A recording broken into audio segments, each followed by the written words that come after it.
tous et bienvenue dans cette nouvelle entrevue pétillante. Bonjour Anne-Claire. Bonjour Thérèse, bonjour à tous. Alors, nous sommes là pour enregistrer donc l'épisode, et que vous puissiez donc écouter l'épisode numéro 2 des médecines parallèles. Donc, il y a 15 jours sur cette chaîne, on avait déjà donné pas mal d'indications dans la première entrevue pétillante consacrée à ce sujet.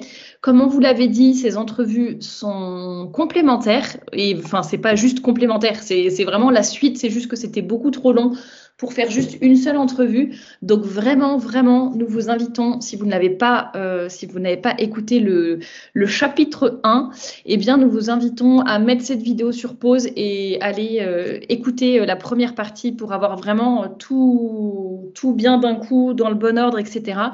C'est un sujet super important. Il y a toujours beaucoup de questions qui sont posées et de débats sur ces questions-là.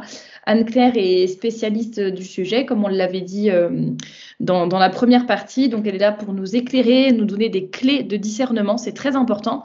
Il y a 15 jours, nous avions commencé à décrypter en quelque sorte, à donner déjà des définitions, des indications générales, etc. Et ensuite, on avait commencé à décrypter certaines pratiques donc, de médecine parallèle. On a parlé notamment des incantations, des dons, de l'imposition des mains. Et donc aujourd'hui, nous allons voir entre autres le magnétisme, les pierres, les plantes, la psychologie, etc. Donc restez bien jusqu'au bout si le sujet vous intéresse. Et puis Claire, je te propose de commencer, sans plus tarder. Sachant que je précise quand même que là, je fais un très gros résumé, que je pourrais en parler pendant des heures. Là, c'est vraiment quelques petits points clés, mais pour en parler en profondeur, pour aller vraiment dans le vif du sujet, je sais qu'il y en a plusieurs qui pourraient dire et qui diraient en commentaire oui, mais vous n'avez pas parlé de ça, vous l'avez pas. Oui, en fait, je pourrais en parler pendant des heures et il y a énormément de choses à en dire. Mais si vous avez des questions en particulier, n'hésitez pas à les mettre en commentaire ou même, si c'est assez personnel, à m'envoyer un mail à brandpeps@gmail.com et j'y répondrai avec grand plaisir. N'hésitez vraiment pas. Là, je donne vraiment quelques points clés. Je résume vraiment, c'est condensé. J'essaye de dire tout rapidement et le plus succinctement possible, mais c'est un travail très dur pour moi qui suis bavarde. Je profite, vu que tu parles de ton email, de l'email de BrandPeps, je profite pour dire que toutes les informations sur Anne-Claire, donc qui est rédactrice du magazine BrandPeps, toutes les infos sur BrandPeps sont dans la description en dessous de cette vidéo, ainsi qu'évidemment les liens vers les différents réseaux sociaux de Femmes à part. Et écoute, je te laisse commencer, Anne-Claire, continuer, disons, ce que nous avions commencé il y a 15 jours. Et voilà, et nous étions rendus sur les objets. Voilà, quand un objet interfère entre le corps et la personne et le guérisseur, faut-il se méfier ? Il faut vérifier d'abord, comme on l'avait expliqué la dernière fois, s'il y a une explication du rapport de la cause et l'effet. Donc, faut être méfiant s'il y a un objet magique, entre guillemets, qui est utilisé dans la thérapie, pardon. Prenons l'exemple, comme on a dit la dernière fois, du pendule. Si vous avez une photo que la personne est loin de vous, vous fait un soin à distance et utilise le pendule, il n'y a pas vraiment c'est pas vraiment explicable, c'est vraiment inexplicable. L'effet, donc la guérison, et la cause, le pendule, sont des relations qui sont pas tellement proportionnées. Voilà. Donc, si de fait des effets se réalisent, ça va pas s'expliquer par une puissance, ça va s'expliquer seulement par une puissance qui est supérieure, mais qui ne sera pas forcément Dieu, parce que Dieu n'agit pas de cette sorte-là.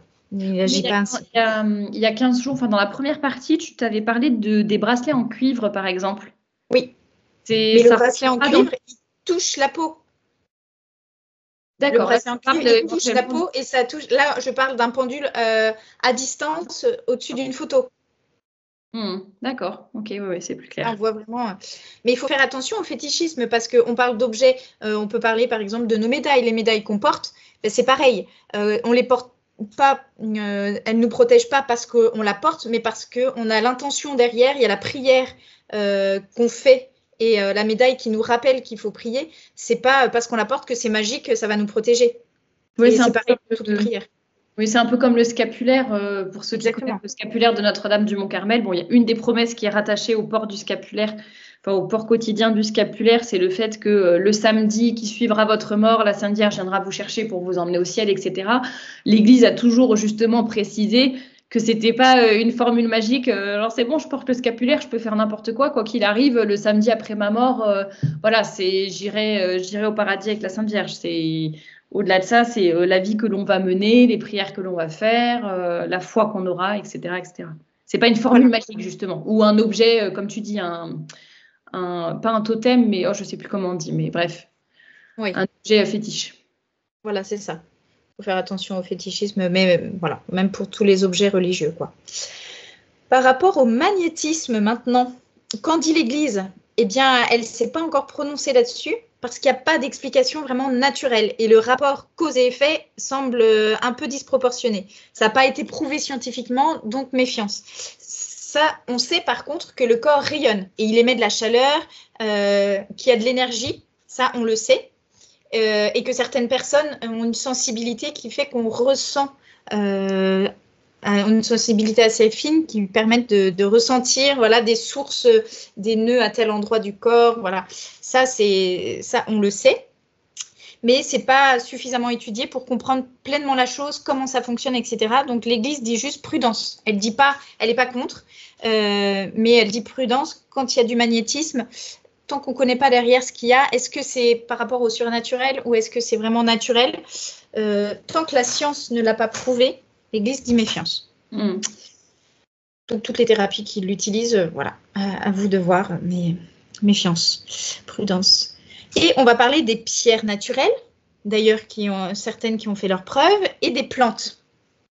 Alors, les pierres… Par contre, les plantes ou les pierres, on peut faire… Enfin, je parle pour moi, extérieurement, je n'ai pas creusé le sujet, mais c'est vrai qu'on peut se dire, attends, là, pour le coup, c'est naturel. La pierre, tu la trouves dans la nature. La plante, justement, toutes les personnes qui veulent se soigner par les plantes, c'est vrai que autant le magnétisme, en tout cas, personnellement, ça va être quelque chose où, à la limite, je vais peut-être plus facilement me méfier, autant les plantes ou les pierres… Bon, on ne va pas forcément se méfier, quoi. Donc, j'ai hâte de savoir ce que tu vas nous dire. Exactement. Mais tout ce qui est dans la nature n'est pas forcément bon. Parce qu'il y a pas mal par exemple, des champignons. Il y en a qui sont très, très bons et il y en a d'autres qui sont mortels. Et c'est pareil pour les plantes.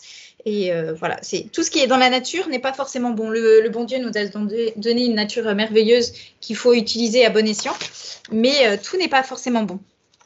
On sait que Saint Hildegarde, qui était déclarée docteur de l'Église, elle recommandait beaucoup d'herbes, certaines herbes, végétaux, aliments pour soulager les maux, les maladies en tout genre. Et si le bon Dieu nous a fait naître dans cette nature, il nous a mis à disposition, c'est pour bien l'utiliser à bon escient. Je précise juste une chose sur Sainte Hildegarde, c'est qu'elle est docteure de l'Église, mais pas pour ça concerne pas, ça met pas un tampon de validité sur tout ce qu'elle a dit, sur les pierres, sur ses recettes, sur les plantes, etc. Je dis pas que c'est mauvais. Oui. Il y a beaucoup de gens qui ont tendance à dire « Ah, attendez, Sainte Hildegarde, elle a écrit que telle plante mélangée à telle autre, ça guérissait forcément telle chose. » Alors déjà, c'était pas la même époque, etc. Ah oui, mais elle est docteure de l'Église. A priori, l'Église l'a quand même pas canonisée et déclarée docteur de l'Église parce qu'elle faisait des bonnes recettes qui étaient bonnes et des biscuits de la joie, qui ceci dit sont délicieux. Mais ça n'a pas de rapport avec le fait qu'elle soit docteur de l'Église. Et ça ne veut pas dire non plus que toutes les plantes qu'elle utilise guérissent forcément tout ce qu'elle a dit. Voilà, c'est des remèdes qui peuvent aider à soulager, etc. Elle explique pourquoi dans la nature ça peut aider tel ou tel truc. Mais voilà, tu as très bien fait de le préciser.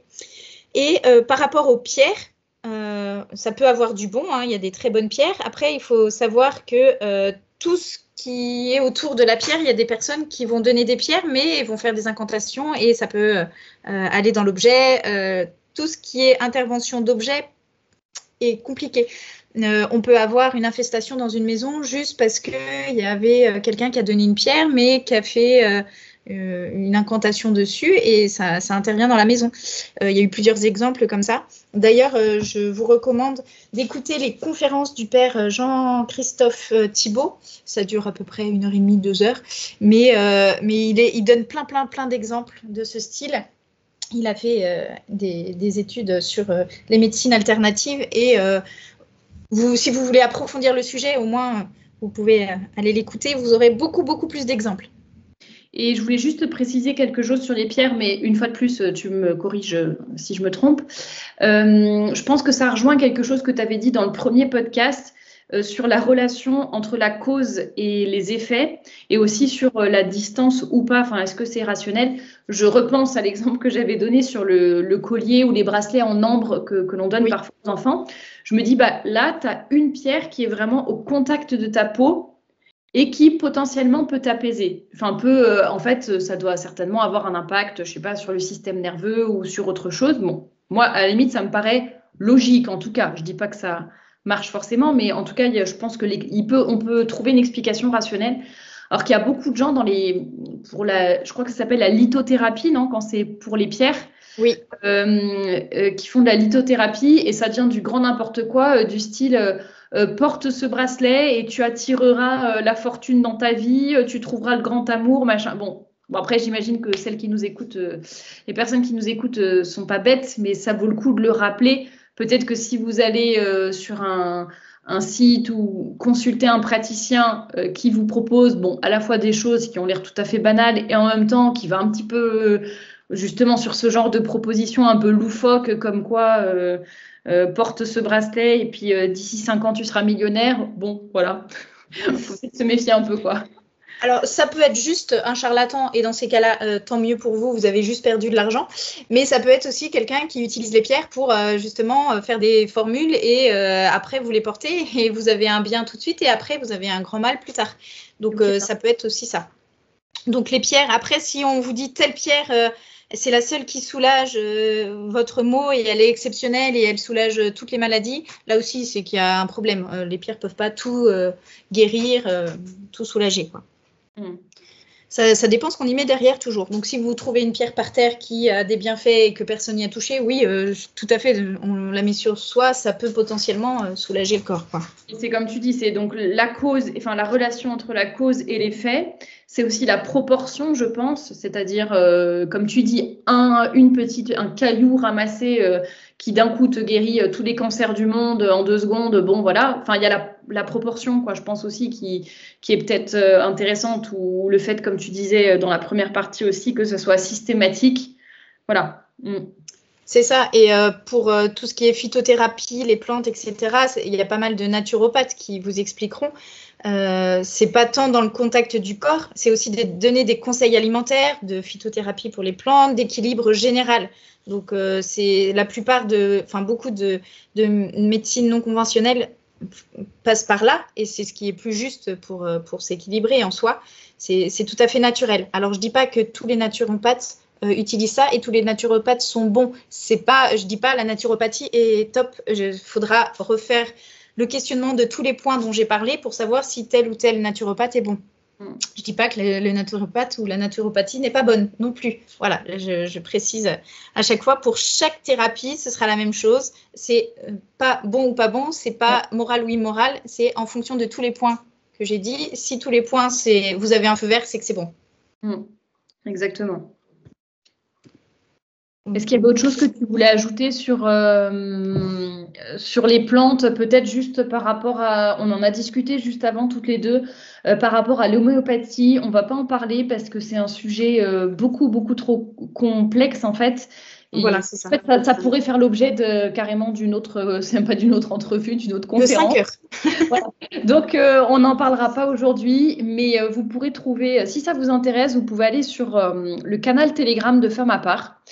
Le lien est dans la description en dessous de cette vidéo. Vous tapez dans la barre de recherche homéopathie et vous trouverez une conversation qu'il y a eu dessus, tout un débat. Moi personnellement, j'ai pas encore d'avis arrêté sur la question, mais ce que j'ai trouvé intéressant dans le débat, c'est qu'il y a eu beaucoup, beaucoup d'arguments pour ou contre, et je trouve que ça aide un peu, déjà, à mieux connaître le sujet, parce que moi, il y a des choses que je ne savais pas sur cette thématique de l'homéopathie. Voilà. Et en même temps, ça permet au moins de voir tous les aspects et de peut-être se forger un avis. Bon, en tout cas, j'ai trouvé que c'était intéressant. Mais effectivement, on ne va pas se risquer à en parler, en tout cas pas aujourd'hui. Donc, on le précise pour que vous ne nous demandiez pas en commentaire « Ah, vous n'avez pas parlé de l'homéopathie ». Voilà, c'est fait exprès.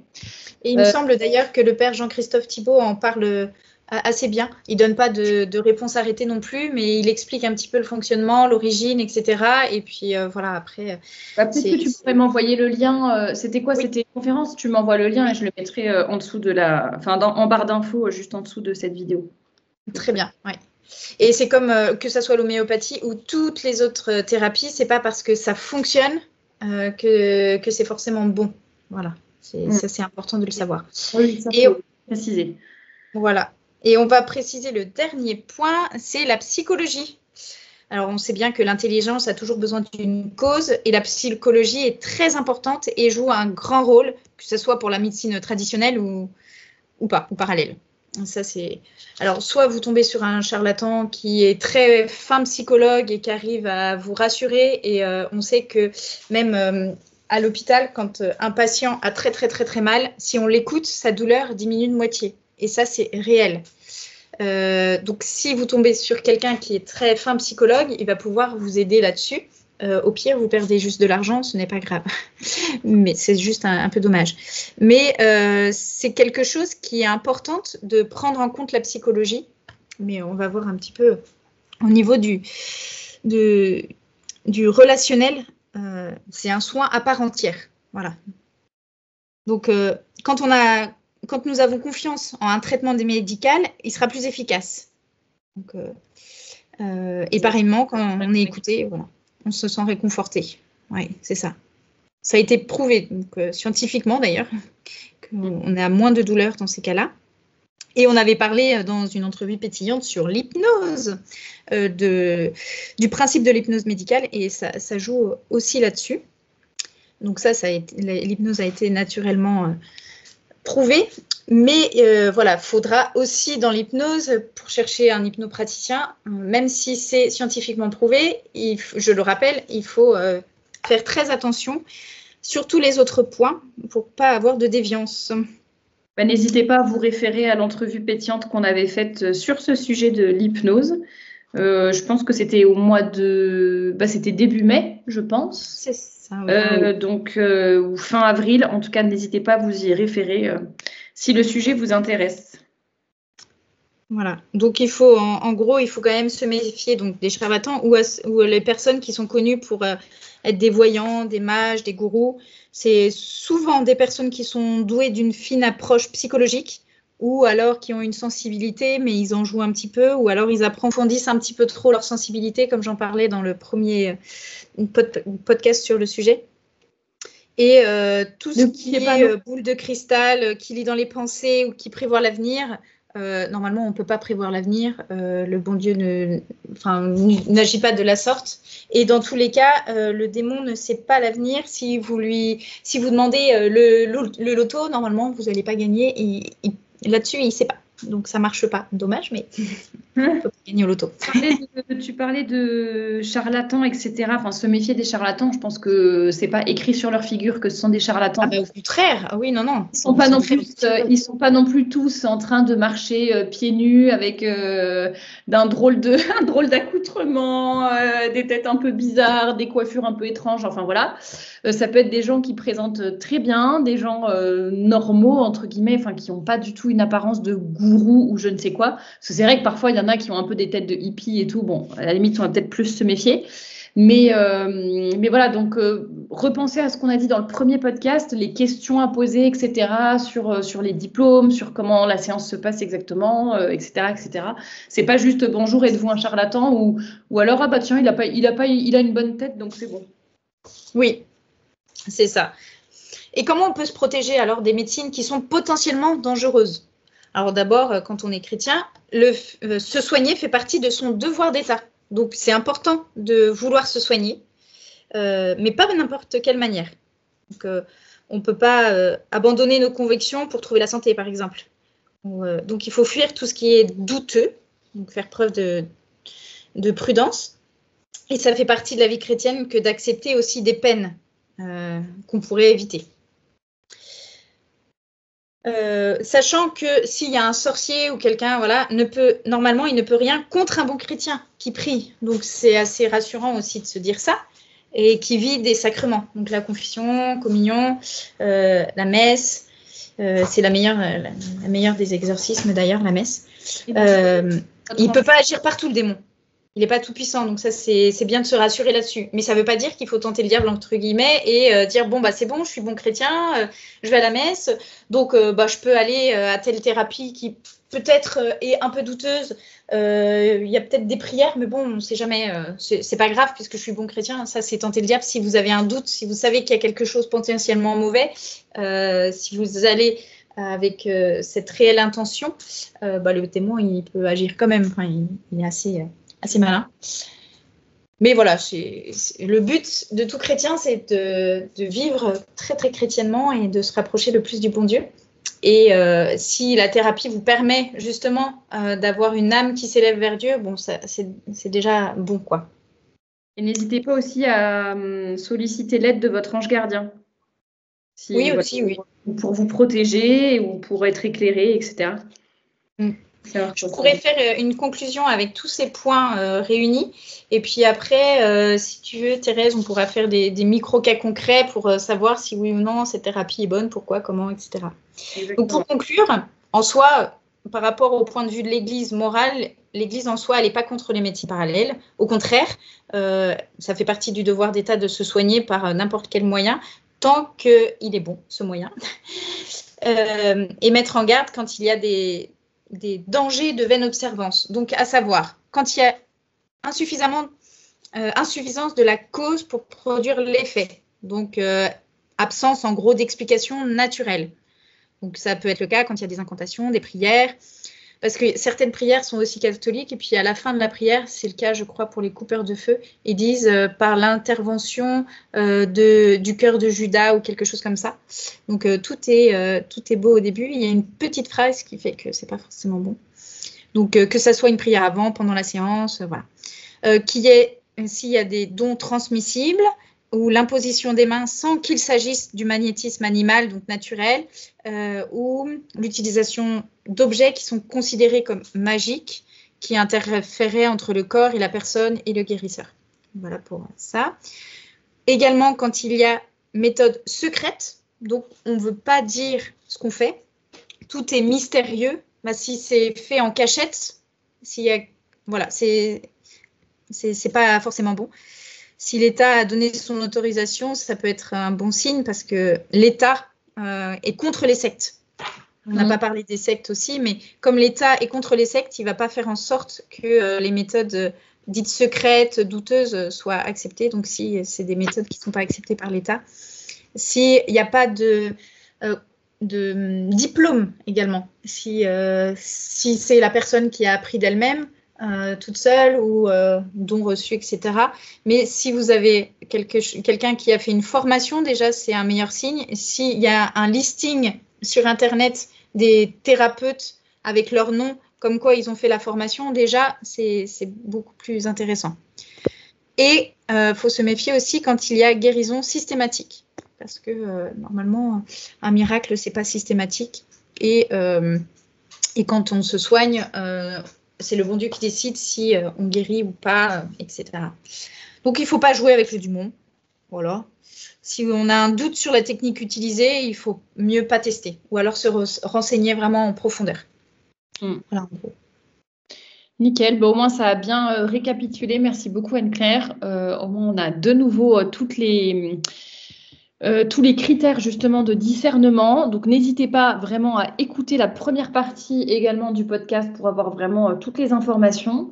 Et comme tu le proposais, on peut essayer de faire des cas concrets, des petits exemples, etc. pour savoir tout ce qui se termine en thérapie, voir si c'est bien ou pas. Par exemple, Thérèse, tu es très, très, très déprimée et tu me demandes si tu peux faire de la luminothérapie. Parce que, à ce qui paraît, c'est très bon pour le moral.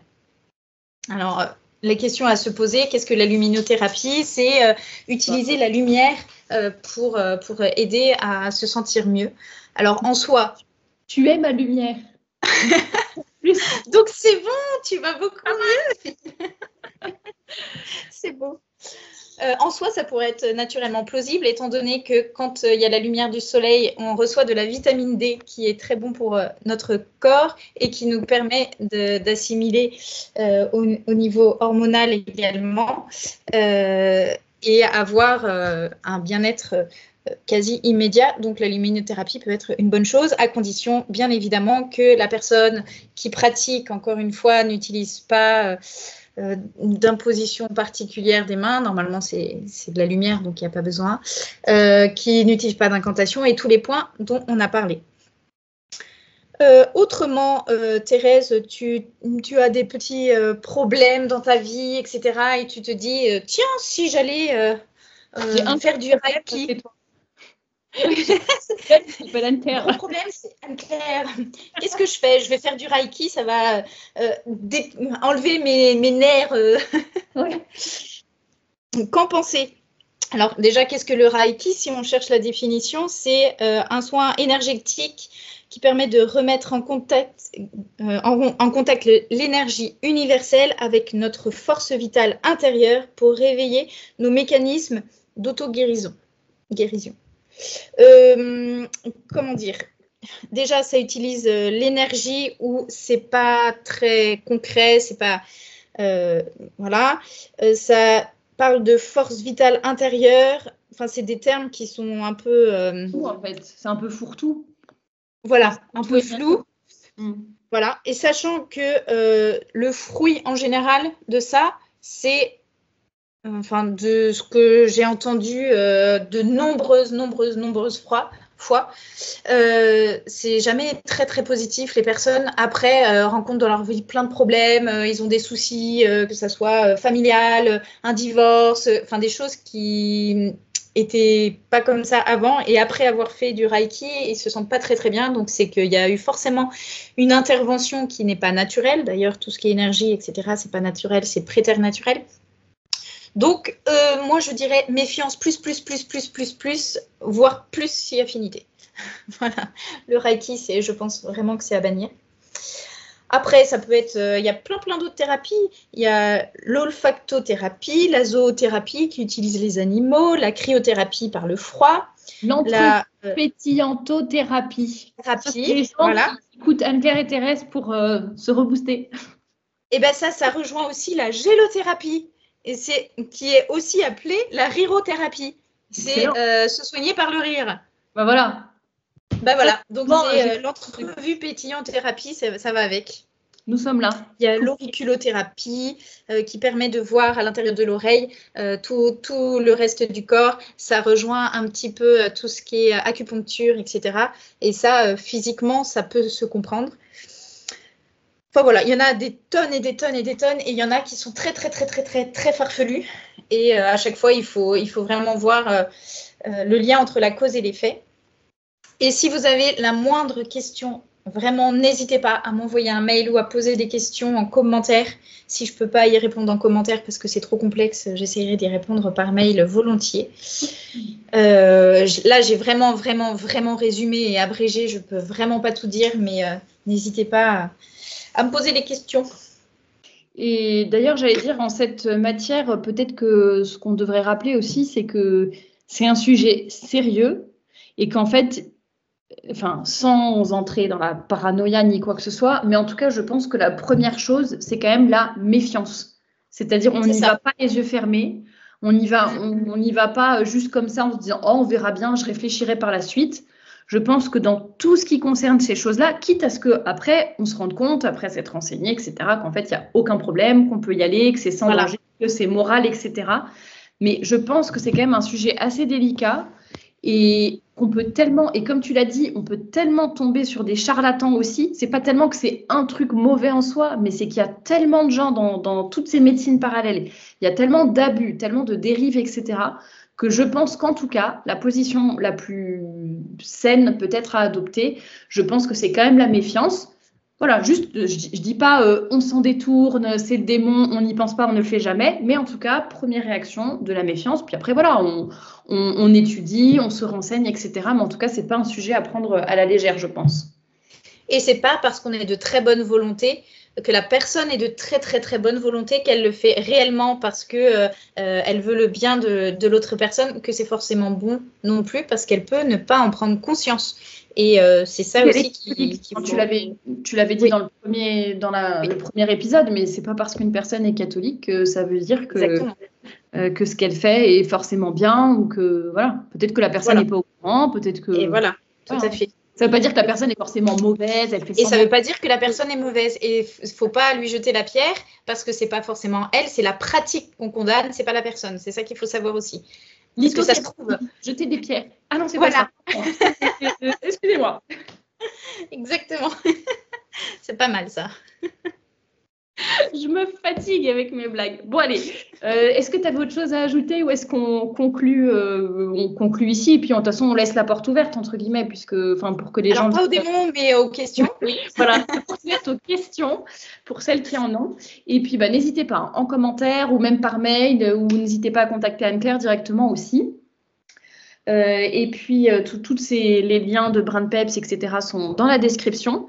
Et on vous dit à très bientôt pour une nouvelle entrevue pétillante. À bientôt.